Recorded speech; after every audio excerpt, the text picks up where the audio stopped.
Good morning children. आज हम class tenth की बुक सप्लीमेंट्री बुक है जो फुटप्रिंट्स विदाउट फीट, उससे स्टोरी है द मिडनाइट विजिटर, उसको पढ़ने जा रहे हैं। इसके राइटर हैं रॉबर्ट आर्थर।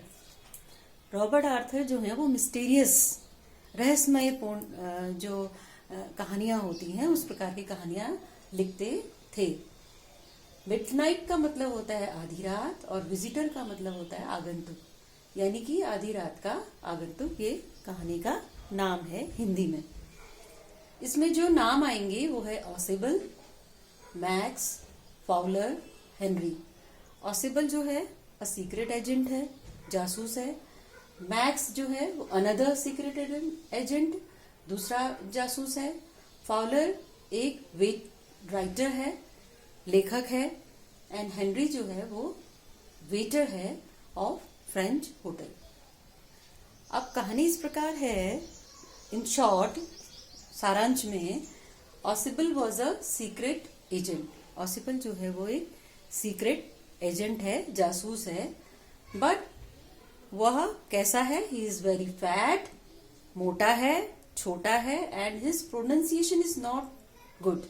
और उसका उच्चारण भी स्मार्टली नहीं है, स्मार्ट नहीं है, थोड़ा अटकता है। उसका प्रोनाउंसिएशन, उच्चारण भी बोलने में उतना सही नहीं है।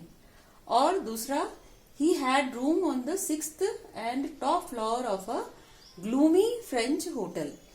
उसका जो कमरा है वो 6th फ्लोर पर, 6ठी मंजिल पर है, सबसे ऊपर एक फ्रेंच होटल है जो कि बहुत ही धीमी लाइट है वहां पर, धीमी रोशनी वाली।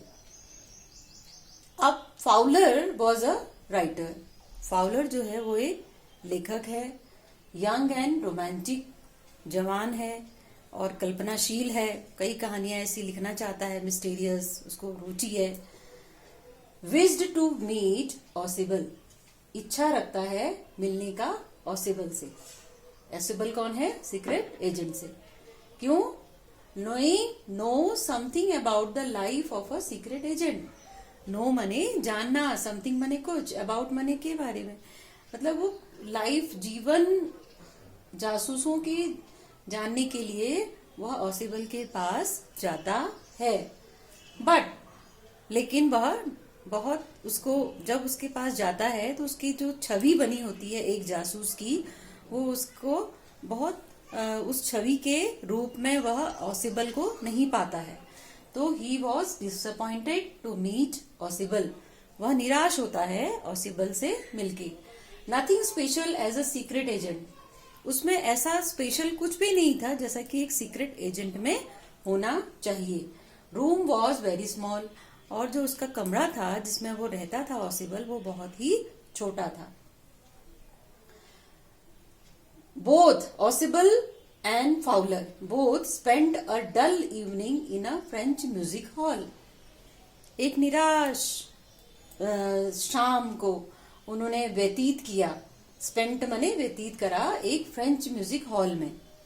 म्यूजिक हॉल होगा, संगीत का हॉल होगा, वहां उन्होंने एक शाम स्पेंड करी। फिर दे गो ऑन वेयर ऑसिबल हैड रूम, और फिर वह वहां चले गए जहां पर ऑसिबल का कमरा था। ऑसिबल told Fowler he should be cheerful. ऑसिबल ने फाउलर से कहा कि उसको खुश होना चाहिए। ऐसा इसलिए कहा उसने क्योंकि वह उसके हाव भाव को देखकर, फाउलर को हाव भाव को देखकर वह समझ गया कि यह मुझको देखकर इम्प्रेस्ड नहीं है, और इसको लग रहा है कि ये क्या कहानी बताएगा, ये कैसा जासूस है। तो वो उसको चेयर अप करने के लिए वो उससे कहता है, Fowler he should be cheerful, आपको खुश होना चाहिए। He was going to have an important paper soon. अभी हमको, सून मने होता है जल्दी ही, शीघ्र ही, एक महत्वपूर्ण कागज मिलने वाले हैं, हमको मिलने वाले हैं। रिपोर्ट फॉर विच, ऐसी रिपोर्ट है वो जिसके लिए, विच सेवरल पीपल, बहुत से लोगों ने, चाहे वो मैन थे या वुमेन थे, रिस्क्ड देयर लाइफ, अपने जीवन को जोखिम में डाला। ऐसी रिपोर्ट जो है वो अब मुझे मिलने वाली है, अभी यहाँ पर मिलने वाली है, तुम खुश हो जाओ। और वो रिपोर्ट क्या थी? That report might well affect the course of the history someday. और उसने कहा वो रिपोर्ट ऐसी है जो कि एक दिन इतिहास बदल देगी। ऑसिबल अनलॉक्ड द डोर। फिर जैसे ही वो कमरे में ऑसिबल की बात करते करते करते जब वो ऑसिबल के कमरे में पहुंचते हैं तो ऑसिबल अपना कमरा खोलता है और स्विच्ड ऑन लाइट को ऑन करता है। लाइट बुझी होती है कमरे में, उसको ऑन करता है और एक साइड किनारे खड़े होकर के व्हेन फाउलर वॉज इन, जब फाउलर अंदर चले जाता है कमरे में, ऑसिबल close the door behind him, और ऑसिबल भी अंदर को जाके पीछे से अपना दरवाजा बंद कर लेता है। When there was a light in the room, जैसे ही लाइट खोलते हैं कमरे के अंदर, Fowler had a real thrill of the day. Fowler को उस दिन का वास्तविक रोमांच दिखाई दिया। हैड अ डे, उसको लगा, दिखा। He saw a man standing at the centre of the room. उसने क्या देखा कि कमरे के बिल्कुल बीचों बीच एक व्यक्ति खड़ा है और उसके with a pistol in his hand, और उसके हाथ में क्या है? बंदूक है। Other man was max. वो जो दूसरा आदमी आया था वो क्या था? उसका नाम था max. He was another secret agent. वह दूसरा सीक्रेट एजेंट था। तो अब जब उसने उसको देखा ऑसिबल ने मैक्स को, तो उसने कहा, ओ मैक्स, आप यहाँ कैसे? आपको तो बर्लिन में होना चाहिए था। तो मैक्स आया है दूसरा एजेंट, उसने demanded Ausable to hand over the report concerning some new missiles. वो कहता है कि मुझे हैंड ओवर कर दो, मुझे दे दो, जो तुम्हारे पास रिपोर्ट है, हैंड ओवर मैंने दे दो, मुझे दे दो। और कंसर्निंग न्यू मिसाइल, कुछ न्यू मिसाइल्स के बारे में, नई मिसाइल्स के बारे में से संबंधित वो रिपोर्ट थी, उसको मुझे दे दो। तो ऐसा सुन करके जब वो उसको पिस्टल तान करके वो रिपोर्ट उससे मांगना चाहता है जबरदस्ती। अब ये सुन करके ऑसिबल को कोई फर्क नहीं पड़ता। वो he sat on arm chair, वो आरामदायक वाली जो कुर्सी होती है उसमें बैठ जाता है। Sat going to fight with the manager of the hotel. कहता है कि वह लड़ाई करने वाला है किससे? मैनेजर ऑफ द होटल से, प्रबंधक, होटल का जो ये प्रबंधक है, आज मैं उससे मेरा लड़ाई होने वाली है। क्यों होने वाली है? क्यों कह रहा है वो? Because manager had promise to block off the balcony. वो कहता है कि मैनेजर से मैंने कहा था कि जो मेरे घर आगे बालकोनी है इसको तुम ब्लॉक कर दो, बट ही डिडंट, लेकिन उसने ऐसा नहीं किया। अब वो बालकोनी की क्या कहानी है? Through this a balcony a second man had entered his room.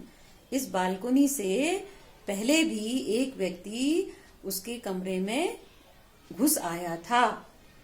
वो कहता है कि मेरी खिड़की के पास ही एक बालकोनी है जो कि दूसरे कमरे में जाती है।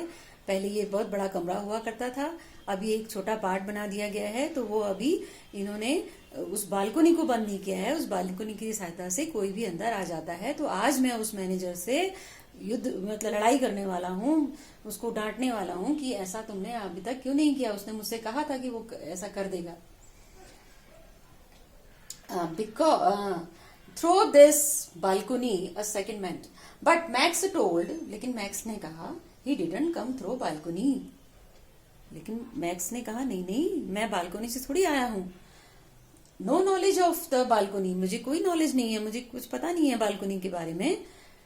हैड पास की, उसने कहा मेरे पास पास की है, निजी चाबी है, निजी चाबी से मैंने तुम्हारा कमरा खोला और उससे मैं अंदर आया हूं।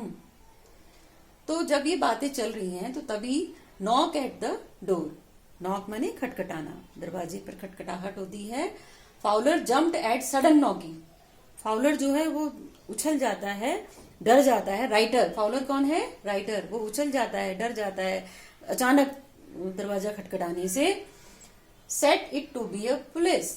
अब पॉसिबल क्या कहता है? ओ अच्छा, तो पुलिस आ गई शायद, क्योंकि चेक ऑन हिम, क्योंकि उसने कहा था कि मेरे ऊपर निगरानी रखे रहना, मेरा ध्यान रखे रहना। एवरीथिंग वॉज ऑल राइट, सब कुछ सही है या नहीं है। Because the report was very important, because जो रिपोर्ट थी वो बहुत ही इंपॉर्टेंट थी, इसलिए उसने कहा हुआ था कि पुलिस से मैंने कह रखा था कि वह निगरानी करते रहें, देखते रहें कि कहीं कुछ गड़बड़ तो नहीं है। Ausable asked Max what he do then. अब ऑसिबल ने कहा बाहर तो पुलिस खड़ी है, अब तुम क्या करोगे? तुम पिस्टल लेके यहाँ पर खड़े हो और वो मुझे वैसे ही देखना चाह रहे हैं कि मैं सुरक्षित हूं या नहीं हूं, तो तुम्हें पकड़ लेंगे, तुम्हें मार देंगे, अब तुम क्या करोगे? मैक्स वॉज नर्वस, मैक्स जो है वो नर्वस हो गया, परेशान हो गया। एट अनदर नॉकिंग, जब दोबारा नॉकिंग हुई, दरवाजा खटखटाया गया, तो मैक्स आज to send them away. Max ने उसके ऊपर पिस्तल तानी ऑसिबल के ऊपर और कहा कि उनको भगाओ बाहर, वापस करो, पुलिस वालों को कुछ भी कहो और उनको वहां से भगाओ, नहीं तो मैं तुम पर गोली चला दूंगा। He would wait on the balcony, मैं तब तक तुम उसको भगाओ, मैं बालकोनी पर इंतजार करता हूँ। लाउडर नॉकिंग, फिर जोर जोर से नॉकिंग होने लगी और जोर से दरवाजा खटखटाया। कॉलिंग ऑसिबल, ऑसिबल को बुलाते हुए, उसको आवाज लगाते हुए दोबारा से आवाज आई। तो मैक्स केम ऑन विंडो शिल, वो विंडो शिल के पास, विंडो के पास जो खिड़की होती है उसके पास आया, उसके फ्रेम को उसने पकड़ा एंड ड्रॉप्ड हिमसेल्फ डाउन। और जो बालकोनी, खिड़की के नीचे बालकोनी जो मैक्स ने बताया था उसको, यहाँ पर ऑसिबल ने बताया था उसको यहाँ पर है, वहां पर उसने अपने पैर डाल दिए अपने को बचने के लिए और पीछे की तरफ, उनकी तरफ पिस्तल तान कर रखते हुए उसने नीचे जंप की। स्क्रीम्ड श्रीली, लेकिन जैसे ही वो नीचे गिरा जोर से चिल्लाने की आवाज आई। Because there was not any balcony, क्योंकि वहां तो बालकोनी कोई थी ही नहीं। विंडो से सीधे वो छठी मंजिल में, 6th फ्लोर में उसका घर था, 6th फ्लोर से वो नीचे गिर गया होगा। डोर ओपन्ड, फिर उसके बाद क्या हुआ? दरवाजे पर तो कोई था ही, तो क्या हुआ? दरवाजा खुला, there was a waiter, waiter था जो चाय पानी लेके आता है होटल में, उसका नाम था हेनरी, पहले हमने यहाँ मेंशन किया है हेनरी। तो उसने कहा, वो अंदर आया, उसने उसके लिए उसने अपने लिए कुछ पीने के लिए पेय पदार्थ मंगाया होगा, तो वो अंदर आता है ट्रे के साथ और open the bottle and went away, वो बॉटल को खोलता है और वहां से चले जाता है। नो पुलिस इधर, और वहां कोई भी पुलिस नहीं थी। तो इसका मतलब क्या हुआ कि ऑसिबल जो था वो दिखने में तो बहुत अट्रैक्टिव नहीं था, जासूस जैसा नहीं लगता था, उसका प्रोनाउंसिएशन भी अच्छा नहीं था, बट वो बहुत ही इंटेलिजेंट था और वो स्टोरी मेकिंग तुरंत ही उसने एट वंस, उसी समय एक कहानी बना दी। किसकी? बालकनी की। अगर वो बालकनी की कहानी नहीं बनाता तो मैक्स से वह छुटकारा नहीं पा सकता था। तो उसने तुरंत ही कहानी बना ली बालकनी की और फिर दरवाजे पर कहा कि पुलिस है। तो इस तरीके से Ausable had prepared story of balcony, उसने कहानी बनाई और पुलिस से to get rid off, police की कहानी बनाई कि पुलिस भी खड़ी है बालकनी की भी, और to get rid of Max से छुटकारा पाने के लिए। इस तरीके से ये कहानी है द मिडनाइट विजिटर।